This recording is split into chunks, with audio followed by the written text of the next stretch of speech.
everybody to the latest in our community event series. We're, as always, happy to have you all join us and provide a valuable way for our members to engage with experts who are contributing to people managing people who are facing the same challenges that you are. So, welcome.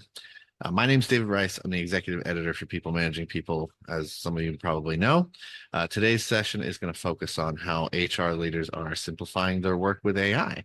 And we'll be discussing, we'll be speaking with some top voices and thought leaders in the space that we have. So I'm going to introduce them first. First, we have up Lydia Wu.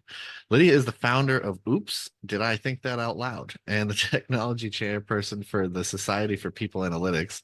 She delivers candid, actionable advice to help leaders harness people analytics and tech for real business impact. Welcome, Lydia. Thanks for having me out here, David. Absolutely. So I want to ask you a quick question. What's one prediction about the future of work that you're willing to be wrong about in 5 years? I would say the one thing I am committed to be wrong about in 5 years, and a lot of news media outlets are predicting, is this whole like AI is going to take over the entirety of the HR function. HR function won't exist anymore because of technology. That is one thing I'm committing my career to be wrong about. Well, I tend to agree with you. All right, next up we have Brian Kirlik. Brian brings 25 plus years of experience transforming organizations with people first strategies. As executive director of hiring innovation at Kalaka, he helps leaders unlock untapped potential through tailored strategies, drawing on deep expertise in guiding large scale digital, cultural, and operational transformation. So, welcome, Brian. Nice to be here. Thank you for having me. So, my question for you is, if you could time travel to see the workplace of 2035 for one day, what's the first thing you'd look for? Well, as you can see behind me, I might check to see if the Maple Leafs have ever won a Stanley Cup. I'll throw that out there first and foremost. But Lydia, I don't disagree with you. I think that hearing you ask that question of Lydia, my mind immediately went to, I'd like to know if hiring decisions were still or were being made by humans or machines. Did we go down the path where we signed our agency over to AI, or did we have the strength and wisdom to resist that and leave humans at the heart of hiring? It's going to be an interesting question to answer. I'm going to look for flying cars. I'm still waiting Okay, on yeah, flying flying cars. So cars. that's going to be the first thing on my mind is go out to the parking lot. Are there any flying cars? All right, cool. So we're going to get started here in just a second. To put it lightly, right? AI is the thing on all of our minds these days. How do I use it? How are our people, our employees using it? What can we automate, simplify, build, create? And whether it's streamlining recruitment, onboarding, enabling smarter, data-driven decisions, it's all kind of on the table right now. And AI is empowering HR to move from a reactive firefighting to proactive strategy function, right? So, you know, I think I saw something from Indeed's hiring labs that shows that AI can boost productivity and objectivity, but it also raises real questions about bias, fairness, and the human touch at the same time. And that kind of says everything about the complexity of it, right? So there's a lot to discuss here. Adoption is happening whether we are ready for it or not. And it makes it critical for people leaders to guide the conversation and make sure it's not just about efficiency. This is something, if you follow me on LinkedIn, you probably know what I was going to say. But it is about ethics, transparency, shaping a future where AI truly augments human potential. So we're going to get right into it here. There's a lot of people in the chat or in this audience that'll be asking, what can I do with AI? And before you ask that, you'd have to figure out what you need. So I want to turn it over to Lydia because she's got something she wants to share on this specific topic. For sure. Awesome. Thanks so much, David. So the preamble to all of this is that this whole thing started out as work I was doing with the Human-Centric AI Council, who's still recruiting for members. So give them a Google search if you like. And the long and short of it is that in a lot of those discussions, what we came to is you can't really evaluate a chatbot the same way you would evaluate a predictive talent acquisition tool that would tell you who to hire, who to bring in for what role, so on and so forth. And yet, for some reason, a lot of organizations were handling this in the same way. And then the other piece of sort of distinguishing thing that we came across is We are talking about AI in the industry right now, blending intelligence and the communication mechanism, right? So if you think about intelligence as the model that powers everything, the true AI that sits behind it, it's the LLMs, machine learning, and all of that fun stuff. And then the communication tool as the chatbot or the UI or the UX that the AI surfaces on.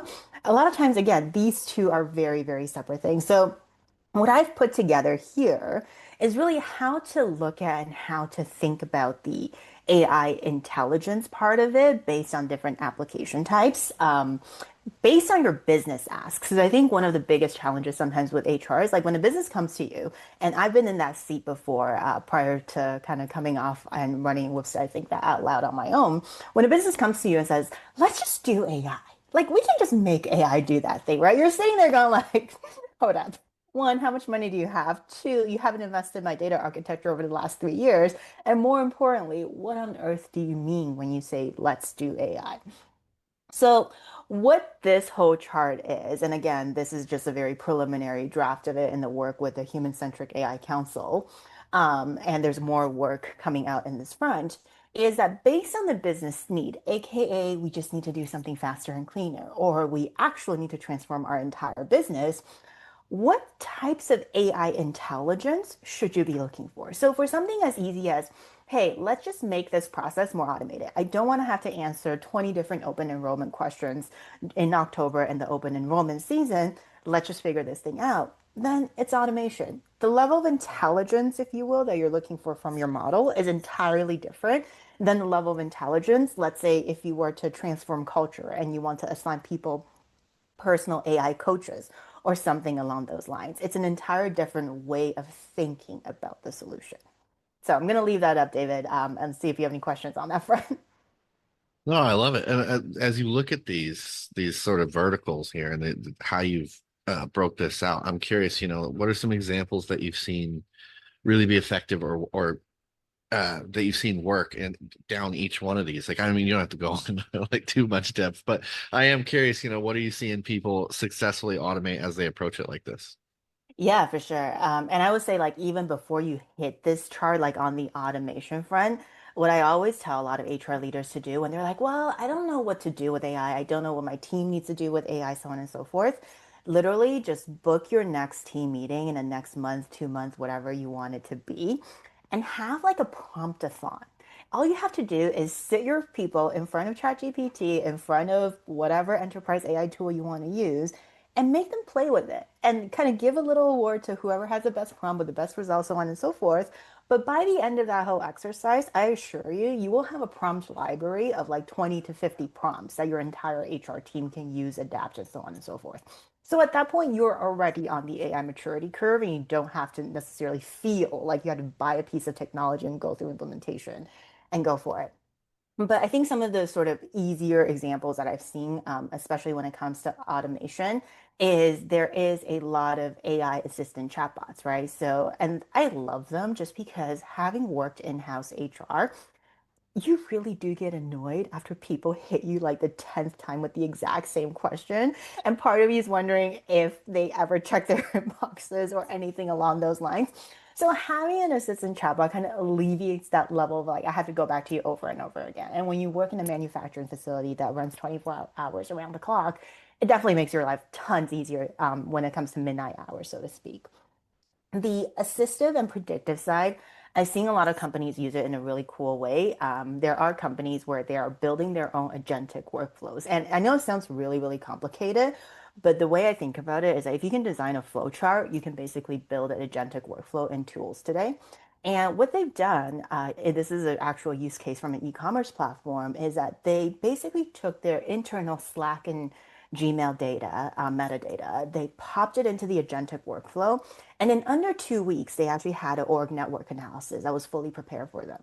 Now, if anyone here has ever worked with an org network analysis before, you would know that a tool implementation of that nature would take you like a solid 6 to 8 weeks on a good day, assuming you have all the historical data to get done. So I think those are some of the things that people are really doing, which sounds really fun and it's yielding great results, but really doesn't take that kind of amount of work to get it done. Yeah, it's interesting, right? Like I just went through a project last week where we used NAN, which is like a AI workflow automation tool, and it ties right into your Slack. It's amazing what these things are doing now, like, and how it's sort of democratizing elements of creating these things. Like it used to be you needed an engineer, and these days it's, you can do a lot on just your end. Yeah. Um, now with this, there's always the ROI factor, right? So let's say you've successfully automated a key element of, I don't know, your recruiting process, right? How do you calculate your ROI? Because people will view it differently. Look, view return differently. Yeah, for sure.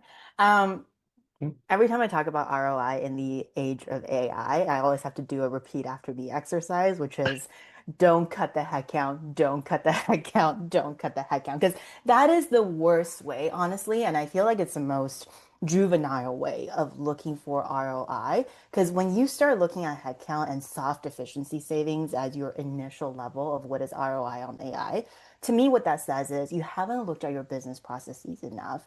You haven't understood the data collection of your organization enough, in that you're just gunning for the data and the numbers that HR has control over, which is headcount. But you haven't brought in your IT counterparts. You haven't brought in your CFO to have a conversation of what of the tech stack can I simplify? What of the data architecture that is currently being used to power the entire organization can I simplify? I think for me, the power of AI is in that collaborative nature of it, the ability to bring everyone together and not just have HR focus on headcount, finance focus on P&L, and then IT focus on technology. And if we're not taking advantage of that, I'm not certain we're really using AI the way we should, as opposed to just kind of lopping AI tools on top of like what I call internet era processes, so to speak. Absolutely. Oh, all right. Well, that's actually a good transition, right? Because I think recruiting, one of the reasons I kind of bring it up there is I think it's an area where most HR people see some upside, or the potential for upside around AI, but it's arguably an area where the least amount of positive ground's been covered. So I'm curious, and I want to start with Brian on this. Where in recruiting can we best leverage AI, in your opinion? Sure. I'll start, Lydia, by just building on a couple of things that you pointed out. This notion that building new contemporary AI workflow on outdated internet era or analog era processes is a big mistake. Made it somewhat controlled, and we can talk a little bit about that in a bit. And love the way you broke it down to make it simple, because it really is complex, and everybody brings a different perspective, and every industry brings a different perspective and a different need to the table. But when it comes to recruiting, if you spent any time, if you're related to HR or recruiting, you know all of the noise that's already out there. You can't go on Facebook, you can't go on LinkedIn without being bombarded with promises of we'll get you 500 candidates in 12 minutes, and they're all going to be brilliantly qualified, and you'll hire 10 times faster. And to Lydia's point, probably save hundreds of thousands of dollars in the process. No. It doesn't work that way, unfortunately. It's challenging, and you have to think through your processes and the state of your business to understand, I think, where AI fits best. And I'll follow Lydia's lead here, because I think, David, in a roundabout way to answer your question, where you start might depend on where your head is at. Because if your industry is facing challenges like hiring is, do you tinker or do you explode it? Right? If your business is functioning well and AI kind of fits in a very specific niche, well, then exploit that for what it's worth. But everybody's coming at it differently. But where we're at, and I'm just going to quickly share my screen and give you all some perspective on where did my screen go? 1 second, please. Here No worries. we go. I would love to hear your story, Brian, in terms of what happened when you try to pop AI right on top of legacy processes. Right. I'm sorry, this isn't sharing properly. Um, Let me get out of this and I'll stop sharing.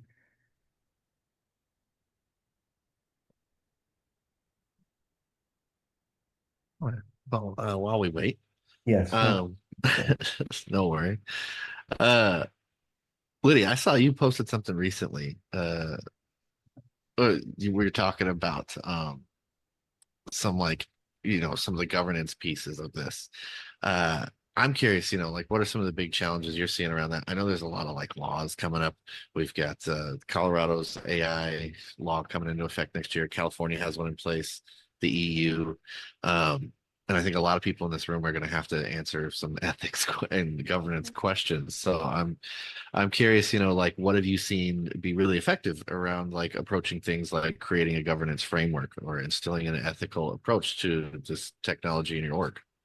Yeah, for sure. I think step number one is don't overwhelm yourself by trying to read up every single law regulation there is, because that is a downward spiral that nobody wants to get into.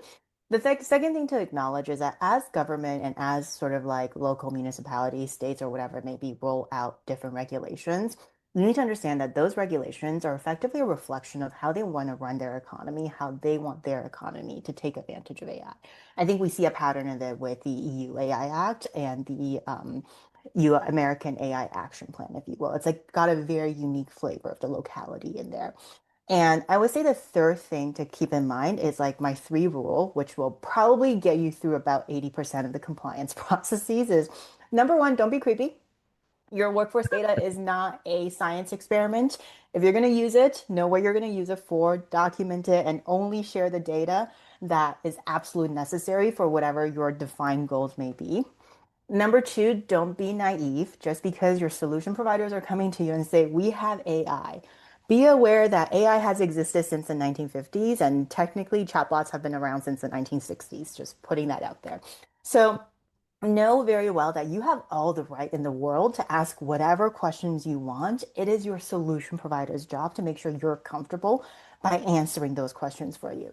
If at any point in time you feel that you are lesser than in that conversation, walk away because that is not a partnership you want to be in, especially not in an AI environment where the layers and the third party processing rules of your data is so convoluted and complex that you have third parties on top of third parties on top of third parties. And anytime there is a data breach, it becomes a lot more horrendous to handle than we had it in the cloud sort of SaaS era. And the third thing is don't trust easily. I always tell people think of AI as a PhD intern. It's incredibly smart. It has a tendency to people please because it wants to keep its job. And if you're not going to present a PhD intern's work in front of your executives without checking it, you probably shouldn't present an AI's work in front of your executives without checking it, essentially. So, Sure. three Yep. rules. Yep. David, I'll jump back in here. I can't for some reason make this work, but I will turn to old school narrative to convey the message. But back to where we were, and thank you, Lydia, for the interlude. The reality is, oh, thank you. Yeah, appreciate that. You can do it. There we go. So what you're looking at here are just some statistics that have framed our perspective. When I was mentioning a moment or two ago, our frame of reference is that hiring is fundamentally hosed as a platform and a business system. It's not working today, and these numbers are damning, right? 80% of turnover linked to early misalignment from the Harvard Business Review. 89% of hiring fails due to behavior and attitude mismatches. I mean, you can see it. This notion that misalignment is an invisible killer is really kind of important because we don't hear it. We don't often see it, but it's happening in the background. I think a lot of folks in HR perhaps understand that this is happening in the organization. But when people go silent, that's usually not a great thing. Data is breaking everything downstream, or the lack of data in hiring. It's hard to build clarity on top of confusion. Of course, hiring is the front door to your culture, as it says here, right? You get that wrong. What happens further on your team or further in your operation on a day-to-day basis? We were taken aback by 65% of hiring managers apparently aren't confident assessing soft skills. If you look at one of the changes that AI is bringing to the table today, it's this notion that soft skills and behavior are fundamental cornerstones of hiring for the right fit. Yet we don't do it well today. And so all of those things have contributed to where we're at in terms of where we are. So where in recruiting, it's coming back to that thing, the notion that I mentioned at the beginning, where automation and intelligence are not the same thing.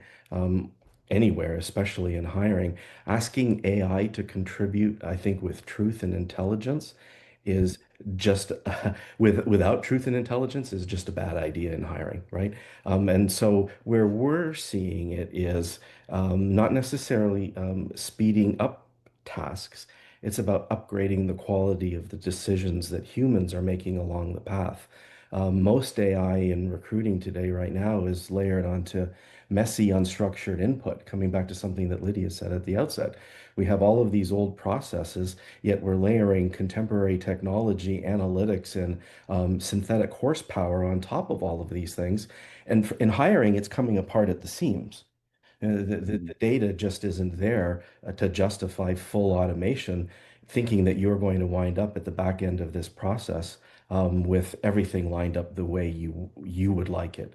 The real leverage in all of this, I think, might come from knowing that there's a structure at every stage of the hiring process where behavioral signals, hard skills, soft skills, environmental signals of the job all come into play so that humans are seeing a role and a position in an organization, not just from that old school text perspective, but from a data perspective. And that's a big shift. I was a journalist when I started, and data was the farthest thing from my mind. I went into journalism because I didn't want to play with numbers and data. I wanted to play with words.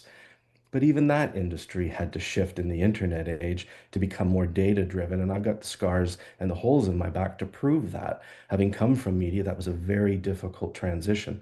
And now we're seeing it happen again at scale in industries all over the place. And the one I'm in now is AI, and it's profound. And I think that from our perspective, what we're interested in, where we see opportunity, is that AI deserves and should have a place in hiring, but it's not the primary decision maker. So we're looking for AI-enabled workflow, AI-enabled decision making, but we want humans to remain in control. Boy, I hear you on the holes in your back. I got the same ones.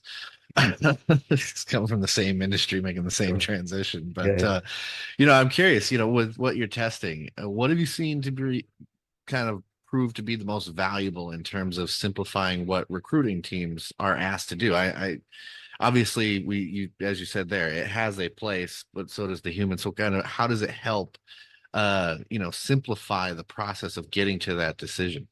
Sure. Just a real world example from earlier in the year as we started, going down our urgent path here. We fed into AI a bunch of interview transcripts or client interview transcripts. We've had all of the data that we had, and we asked it and said, in your new world, everything that you see and you know about yourself, how is our current process and the information we're collecting going to work with what you can do? And it laughed at us. It actually it tore us a new one. It used terms like you're committing organizational sabotage. You don't have a clue what you're doing. Your team is never going to be able to hire for this job because the people you're speaking to about it did not define it in any way, shape, or form in a manner that I, as AI, could help you. Well, that was an eye-opening experience.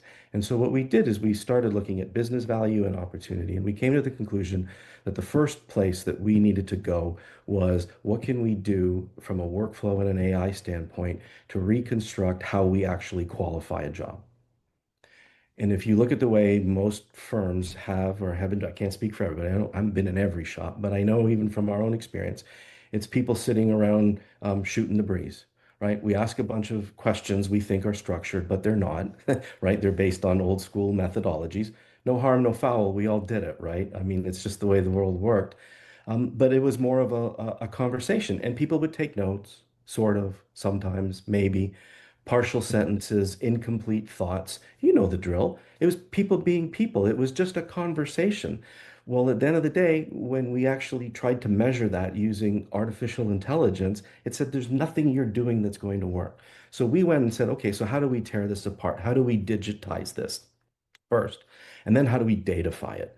How do we take all of these conversations that are happening about a job requirement process and put it into a data-driven exercise so that a hiring manager and a recruiter or any number of people could work on a distilled view of what a job is, capture all of the requirements. And again, this isn't just about saying, well, I need this soft skill. You need to typify that top. that skill? Like, what is it about that skill that is necessary? How is it used on the job? When it comes to behaviors, are you looking for somebody who's fast-paced and tempo and always wants to get things done? Or do you need somebody who's more methodical? Do you need somebody who's going to nurture your environment? Or do you need somebody who's going to explode it and do greenfield type development to get you to where you need to be? So there's all of these considerations. And so what we've been able to do, and we're still testing this, is everything from what you need about a job, hard skills, soft skills, behaviors, environmental elements of the job are now cataloged as data. And we're using a combination of old school, you type in your notes, certainly, but we're using AI's ability to take structured data, apply tags and decisions and assessment to it so that we get a more holistic view of who the person is. So we think we're killing a couple birds with this one stone, and it's a big one. Datafying a job, and then using all of that information to create a better interview experience for the candidate. So we're not just looking at your resume, we're trying to get a sense of who you are, not just what you do, because how you do it and who you are influences the outcome. So we're trying to bring all of that together. So that's where we see value, because if we can start there and we can get that right, then we can go to the right or the left in this hiring ecosystem to determine where the next best play is. Do we move upstream to help with workforce assessment, job definition, job creation, creation? Or do we go in another direction and say, hey, with this signal-based AI approach, can we now move into performance management? Can we now move into taking a real-world temperature of people in your organization to see if they are fulfilled in their role? To give you some real-time visibility and intelligence, actually, into whether or not your organization is sitting on the potential for disruption, or whether or not your people are truly fulfilled and engaged to the best of their abilities. So that's where we are, David. Long-winded answer. Can I just add something there? Because Brian, I feel like you hit a point that I need to repeat for everyone, which is the whole notion of datafying everything else. Because I Sure. know a few folks in the audience are asking for more specific examples, but this is sort of what I call the very unsexy start to the sexy part of AI, so to speak, which is you need to take what resides in the human brain today in HR and figure out how to codify that into your Yeah, data stack. Because whatever isn't in your data stack, it's not going to work in the world of AI. You can't just type a few commands into your AI model and assume it will run without the historical data that's required to train it. that's right. That's right. And and the specific on that, related to hard skills is a good one. I mean, if you talk to a hiring person or a recruiter, the first thing they say, well, yeah, we're looking for a Java developer. You need Java. Well, today what happens is somebody's going to say, well, tell me a little bit about your Java experience. Well, I've done this, that, and the other thing. It's not datafied, right? It's just a text blob that has no use for AI. But are we actually asking, like, are we taking is everything standardized to the point where you can say, if you've got 5 skills, I want to know your proficiency in all of those skills. I want to know how you use them, right? What is the use case? Are you building websites for your aunt and uncle for their flower business, or are you developing enterprise grade software? Two different concepts, right? So that the proficiency, that the scale you work at, certainly the years of experience to a point. But again, what we're trying to do is take a concept and provide complementary fielded data that paints a more true picture of what that skill is, what that behavior is. Again, let's use the term self-guidance, right? We all have different levels of self-guidance. If you're looking for a leader in your organization, the assumption would be you're looking for somebody who's driven, right? This is somebody who pushes the agenda. This is somebody who's not comfortable following the norm of the organization.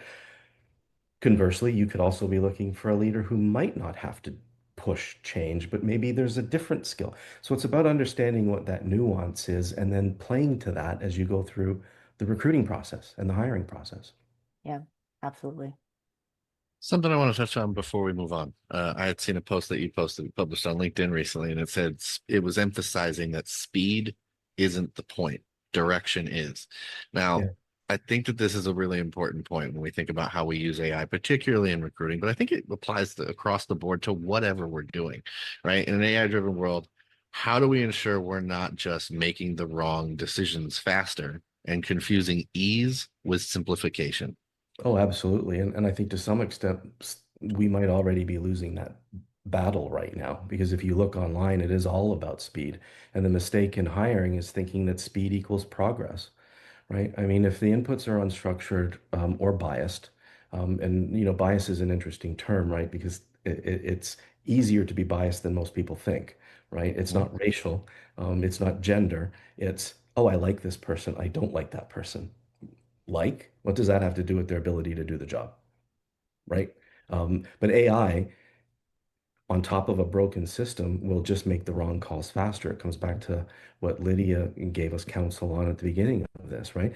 If you don't have a strong manual process that is foolproof, bulletproof, adding AI to something like that is just a recipe for chaos, right? And so when we say direction is the point, what we're trying to do is avoid that speed trap by building the decision architecture into the process first, structuring how we capture behavioral signals, the skills, the environmental context of the role, so that every hire is measured, I think, against the same high quality data, the same high quality standard, right? That's simplification that leads us down the right path. We don't know yet if the approach that we're working on for our own business is going to equate to speed.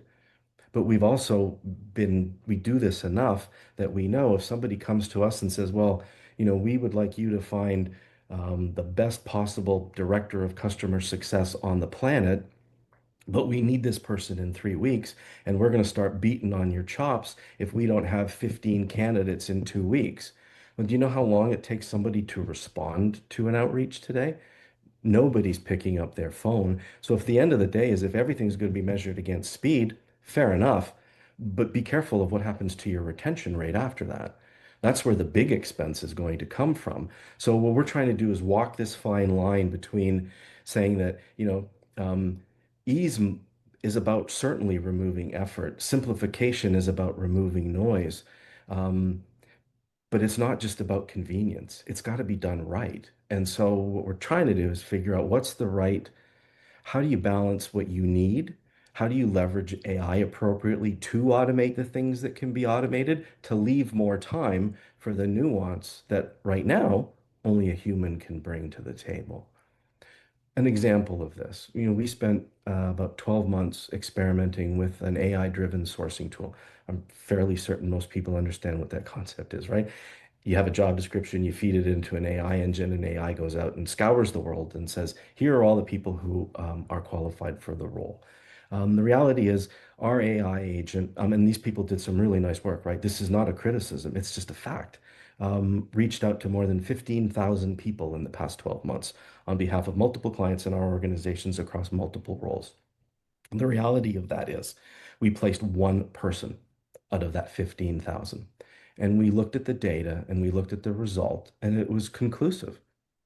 Despite all of the power, despite all of the speed, for whatever reason, our tool was not seeing the nuance. And we finally figured it out that when you look at the ecosystem that's out there, the data is still based on principles that we developed as a society 10, 15, 20, 30, 50, 60, 70 years ago. But AI wants all of this information, and it simply doesn't exist in the public domain the way it wants it to. So it starts to guess, right? The algorithm comes to a conclusion where A doesn't equal B, so it says, well, I'm going to give you F. Hope you like it. And so what we had was a long list of hundreds of candidates who were kind of sort of qualified, but kind of sort of not qualified. And the difference is that is make or break. The client either wants the person or the client doesn't. We're either successful or we're not. We can't afford to take a chance. So this race to let's do it faster and think that AI is so just because you put an AI stamp on your brochure doesn't mean that the product is going to solve your business need. Again, it comes back to something that Lydia was talking about at the beginning. What's the challenge? What's the problem you're trying to solve? And then leverage AI appropriately to help you figure it out. All right. Um, so I want to kind of move on to some other things. With some of my conversations recently, I've heard from folks who say their leaders aren't modeling AI behaviors that they want from the rest of the company, right? And I think part of that comes from leaders viewing strategy work as being solely a human function. But when you look at the latest tools and a lot of things that we all kind of have access to now, AI can be a strategic asset, but I'm curious, how would you all advise leaders to test the waters and see how AI can help them be more strategic and also coach others to be as well? And Lydia, we can start with you on this. Yeah, for sure. I think step one is don't force it, right? Because I feel like a lot of times when leaders first sit in front of an AI tool, they're like, great, I've seen these really successful use cases. I'm going to do this. And within 10 minutes, I'm going to change the world and get myself a bonus. You can get there. It's not going to be 10 minutes because what I've learned in the last 2 years in working with AI, designing and developing AI, is that communicating with a computer requires an entire mindset shift in how you communicate with a human. In the sense that when you communicate with a human, I need to account for the nuances. I need to account for a lot of the unsaid context that happens in a social setting. I need to account for sort of like the political shift in power and all of that fun stuff in an organization. When you're communicating with a computer, what needs to happen is clarity, context, and a very, very stern voice of do you like it or do you not like it? It can't be like, well, I don't disagree with that, but blah, blah, blah, blah. It has to be like, nah, that sucks. What are you thinking? Like, give me a new result and let's keep iterating on that type of thing. So I think the step one for leaders to using AI as a strategic tool for their business is to get used to interacting with AI. And what I always tell them is that you don't even have to think about the business. Like, what do you need? Do you need a workout plan? Do you need a meal plan? Do you need a house chore cleaning schedule? Do you need to figure out who's doing the pickups, who's doing the drop offs? Whatever that may be, start using AI for the super, super mundane things first. Even if you're using AI to settle a debate with your spouse, which I have done multiple times, start doing that because in comfort of using technology, you're going to start using it more. And organically, you will find your own usage pattern on how to change that into a strategic partnership and a thought partnership instead of coming out right away to say, okay, great, I need to design you as my thinking partner. Um, Brian, kind of coming You back want me to to, take? Yeah, for oh, sure. no, go ahead, go ahead. Yeah, it's a mirror of you. Mhm. That's what it has told me. And that the more you tell it without getting into too much personal detail, I mean, everybody's different, right? I don't have any problem. So I've shared just about everything with it. It knows everything about how I think and how I work, and we've used it enough that it's become a cognitive sparring partner. It's an equal. I don't ask it necessarily to solve my problems. I ask it to help me think by giving me options and information that I could maybe get on my own, but it would take me 100 times longer. And so what I've done is I've created an environment for myself where basically created small personas where I have a leadership coach in my model, right? And we network, we talk, we I confess to it, and it helps me understand who I am and what I'm becoming with it. But I've also created a marketing persona. I've created a head of engineering. I've created a financial voice. And so using all of these things virtually is actually helping it understand the arena that I'm working in so that if I ask it a question, it can immediately dive in. And it's helping me understand how to get more out of it. Um, by giving it more quality. And that doesn't just come from me, that comes from everything that I interact with. And so I'm continuously feeding it everything that I'm learning and that I'm hearing and that I'm seeing. And it's built out a knowledge base that I can pretty much ask it anything, and it can anticipate now what I'm thinking and what I'm going to ask next. All of that might sound scary, and it potentially could be if you use it incorrectly. But to Lydia's point, it's about using it as an asset and not a crutch, right? Yeah, absolutely. Yeah. And David, if I can just give sort of one practical tip for our audience listening to this of like what they can do tomorrow. You know how leaders used to come to HR and still do to say, show me the data to prove it, da, da, da, da. And as HR, I used to hit up Google search and a lot of research library, and it was a pain in the behind to read through 20, 30-page long reports for stats. Now I've trained one of my chat GPTs to basically be an agent, like a research assistant, where I can just pose a question like, hey, I'm trying to prove this point. Go gather all the pros, cons, for and against argument and research out there. I need peer reviewed academic papers, or I need sort of consulting firm, advisory firm papers. Have at it. Within 10 minutes, I have a consolidated set with page numbers that I can refer back to. So, Mhm. food for thought. Mm. Yeah, Yeah. I have to admit the research function it continues to improve. Every model, I'm impressed by the leaps that are made around that. Because I can remember 2 years ago, you'd ask it to cite something and it would just pull random links off the internet. It's definitely growing in that area. Well, I'm curious, like what are some of the areas we're gonna get right into the Q&A here in a few minutes, but as we kind of wrap this section of the event up, I'm curious, what are some of the areas you're most excited to see HR leaders using AI? Because I think right now, the big three areas that we've identified for most orgs are recruiting, right, which we've discussed a bit, learning and development, and performance management. Brian, you alluded to that kind of opening up. But I'm curious what you think is going to be the area that defines sort of HR's success with AI in the next year or so.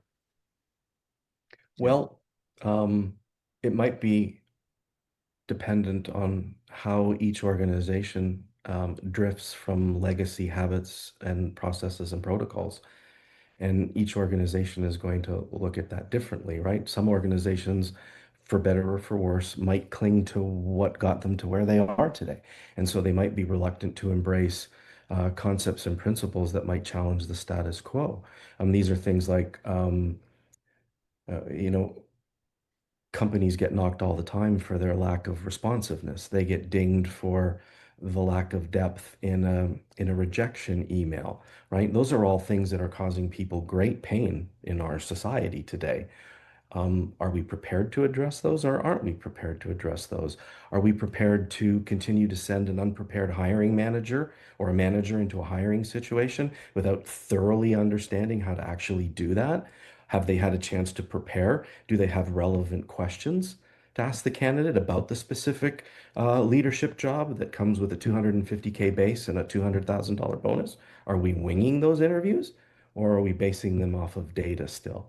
And so I think that for me, the interest is going to be watching how technology again pulls at the strings of brick and mortar business processes and whether or not the structures that we've come to learn and understand crack under that pressure in a positive way or a negative way.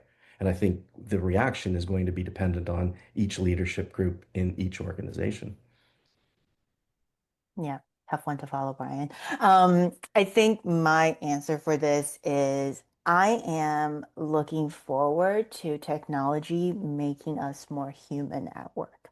And I know it sounds like motherhood and apple pie, but hear me out. Right now, a lot of times when we look at research, people cite the reason why they can't do the work that they want to do is because of all the process, procedural, etc.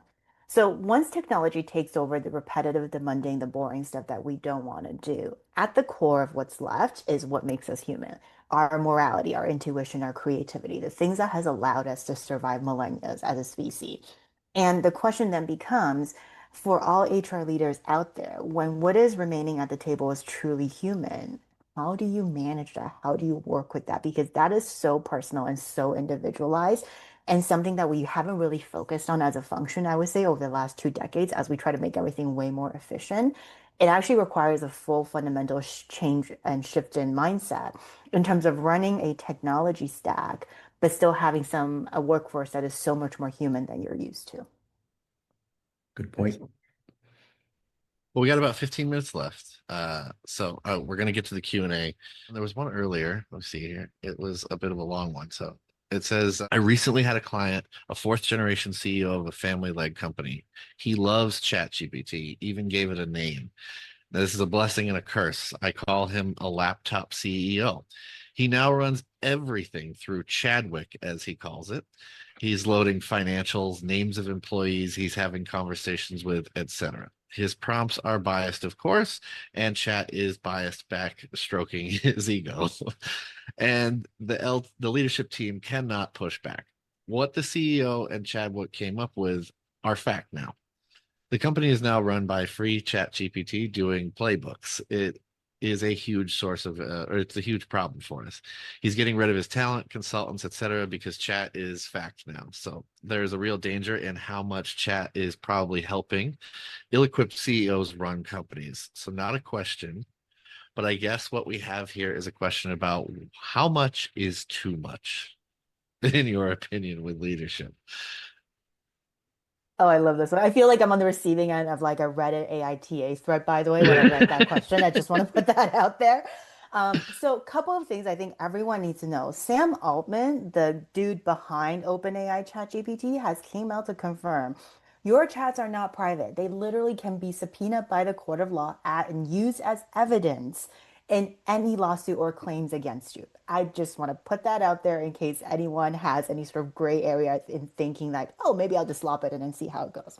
So that's one thing. Second thing, there are, I would say, at least over a dozen studies done about the geographic biases and preferences of AI models, meaning it reflects Western Protestantism values for the most part.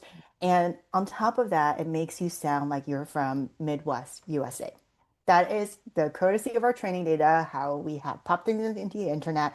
No one's at fault for it, but it is effectively what it is. So when people say AI models are biased, it's in that. It's not about discrimination. It's just the fact that it's reflecting our history and what we have done on the internet back to us, and we haven't been perfect on the internet, to say the least. And I would say the third thing is wherever this person may be, just make sure your CEO doesn't accidentally hit the share chat link, because then that Mm. stuff gets indexed on Google, and then we're going to have some real problems. So that was my top three thoughts to that entire thread.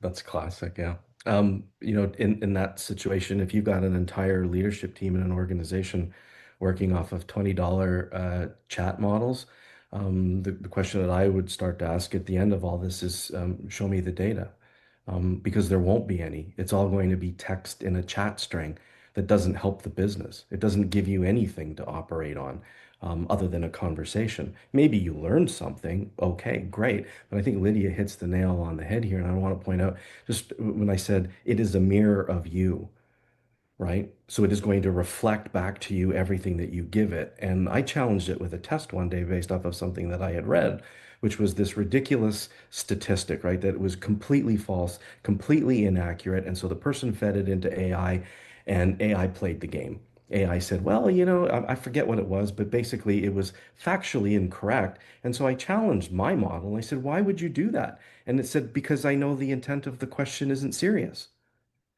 So if I'm not picking up depth and pure knowledge from you, I'm not going to give it back to you. I'm not going to turn you into a Rhodes Scholar if you can't tie your shoes. Now, if you're giving it high level intelligence and knowledge, and you're asking it deep questions, it's going to rise. It's going to level up with you, but it's not going to make you something that you are not. Yeah, for sure. The one question I'd love to ask my assistant is, are you just saying this to make me feel better right now? And Yes, depending on the answer, I nudge it further. right. Yeah, they have a tendency to agree with you. I had to tell Claude, stop talking to me like that because it was like, that's brilliant. That level of insight it has me in awe. And I was like, you got to calm down. Um, so there's a question that came in about the sharing of personal information. Is that not in compliance with privacy legislation? Correct me if I'm wrong here, but I think it depends on the state and the country, correct? So, yeah, not everywhere has these laws in place, and in some places you can just put personal information in there without being in violation of any laws. Um, one of the cases I heard recently, as she was on LinkedIn yesterday, was a colleague of mine or former colleague saying that their CEO was giving them feedback and they could tell that it was coming from AI. And I kind of wondered, is this a case of copy pasting and that's how you can tell? Or what is the issue there? And how do you feel about that on kind of the level of both of you have managed and you're both working with AI and you know what it can give you.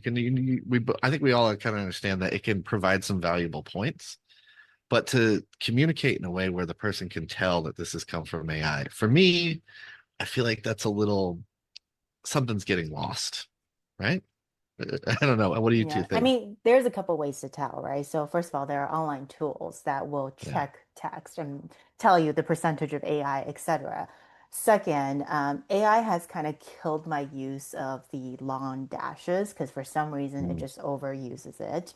I think it's a punctuation, the grammar, the tonality, and the use of words as well. Personally, I have nothing against AI generated content. It's one of those things that we all need to be lazy once in a way, and we should all be lazy once in a way. But what I am against is when you start using AI generated content without like a set of human eyes on it first, at least making sure that it kind of reflects what you were trying to say, your tonality, before you hit the send button. Yeah, I would agree with that. I think a straight copy paste, or I just take what AI gives me and I parrot it back to my team, I think that that's weak. Especially as a leader. It's about what you believe and what you think. Certainly, AI is a tool, and you'd be nuts as a leader not to leverage it, but you got to process it through your own filter. I mean, as a former journalist, the stuff that I see published on LinkedIn drives me nuts because it is a formula. Um, it's a hook, give, and a get, and every sentence is 5 words, and every sentence belongs on its own line. Well, that's not writing, that's called ranting.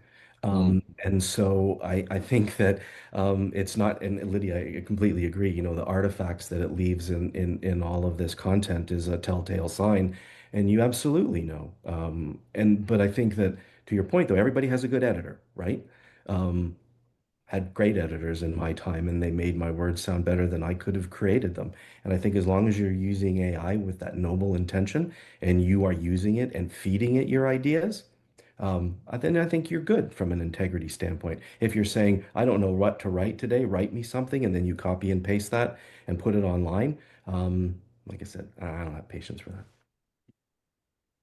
Oh, another question that's coming in the chat says you mentioned whether or not we personally like someone might be irrelevant to their ability to do the job. Now, in my case, I hire hourly employees who work in small teams within a very distinct company culture. Is there a way for AI to help measure cultural fit in a fair and effective way? And before implementing AI for this, what offline processes or infrastructure should we have in place to ensure that it works well? A easily accessible tactic for that would be to maybe define for at least one or two of your roles as a test what kind of behaviors do you think you need out of these individuals? What makes somebody in this job successful from a behavior standpoint? And if you can map that, then you can build out a couple of questions to say, are you this person or are you that person? Think of behavior as polarity, right? You swing one way or another. I'm either a highly social person or I'm not a highly social person. Maybe there's a couple, don't put it in the middle, but give yourself some swing because the job that you're hiring for might need somebody to be exceptionally sociable. I am not. I am an introvert. If I have to be sociable all day long, every single day, guess who's headed to burnout? Me. So, but just sort of understanding a couple basic things, test it, right?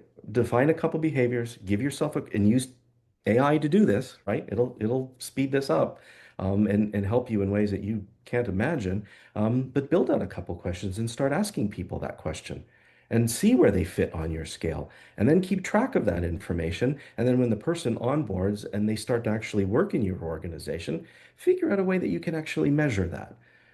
It's just a couple of you don't need hundreds of thousands of dollars worth of software. You just need an intelligent manual process. And as you're building through that process, the good part is you're paying yourself forward. Because if you build that process manually and you build that intuition manually, then you'll be in a better position to evaluate whether or not an AI tool will actually help your business with Yeah, automation. for So sure. I If I would can try just that chime first. in here, Brian, I think Yeah, again, you please. hit one of the key points on the head in terms of it's an iterative process, right? You can't just say, I built a process, here's the intake, it's a culture Right. fit, check. Mhm. You got to go back a year or 2 year later to say, this person showed these results. Were they, in fact, a good culture fit? What did their performance management say? Great, let's reinforce that learning into the questions and values I built, and let's continue that entire cycle. So it's not really just a one and Right. done, have a checklist, call it a day. Absolutely. Couldn't agree more. All right, we've got another one. It says, I'd like to hear more about assistive AI. How do I do this well? What AI do I use? And how do I integrate all the tech stack to create a central location for what I need to know and do in a day? I can tackle that question. I think it depends on if you're trying to build an assistive AI for personal use or as an enterprise use. If personal use, N8N, typing mind, have at it. They will allow you to do whatever the heck you want. And to me, it's a fun little sandbox as very limited risk that you can play with in terms of help me create an exercise routine, help me create a meal plan, make sure if I haven't responded to these things in my inbox, like ping me and remind me that I got to get back to people, those type of things. If it is, in fact, an enterprise assistive AI, then my question becomes, what are you trying to do? In the sense of, are you trying to optimize one part of the business? Are you trying to optimize the entirety of the business process? And based on the business need and what you're trying to do, the next layer down is identify what data do you need to support the goal that you're trying to do. And the third layer, this is a boring bit that everyone hates to do, but I highly recommend it. You got to figure out how the work is done today. You literally have to get the post-its out, map it out, and break it all down because you need to figure out what of the work today can AI take on, what of the work today you still need a human to sit there and monitor. And then from there, the answers will flow naturally in terms of how, what, and when you can start making those transitions. So I would say don't start with the type of AI that you need in an enterprise setting. Start with the business process, the business need, and understanding how the work is done today and then deconstructing that. And then one final question. It says, can you recommend great AI platforms that you use that would be beneficial for HR? So I'll leave that to both of you. Hard one. Um, as I become more datafied in my life, I might be inclined to come up with a list of very specific questions and punch that into a bunch of different models and see what comes out. I mean, I've been using OpenAI for a long time. I've experimented with some of the others, but the bulk of my modeling and conceptualization has been done in chat. And what's interesting is when we were conceptualizing, it was sort of a laboratory, but now that our conceptualization has moved to the real world, we're less reliant on chat now to conceptualize because we're working in a 3D world. We're working with real code and real people and real issues. So our reliance on it becomes less. It becomes more of a gut check and touch point than deep creator of stuff. Is it creating code for us? 100% against our schema. Yes, absolutely. But again, that's human driven. Yeah. I would say two tools really quick. Number one, if you just want a sandbox to play, I'm an OpenAI ChatGPT girl. I'm sure everyone has different camps on that generic chat front. If you want a HR specific tool, and I swear I'm not being paid to say this, but so far the ones I've tested out, Josh Berson's Galileo hits the nail on the head in terms of just consolidating all sorts of HR research and kind of having like an HR consultant on your shoulders. It is a bit more expensive, but it kind of gets you to results a lot faster. Good to know.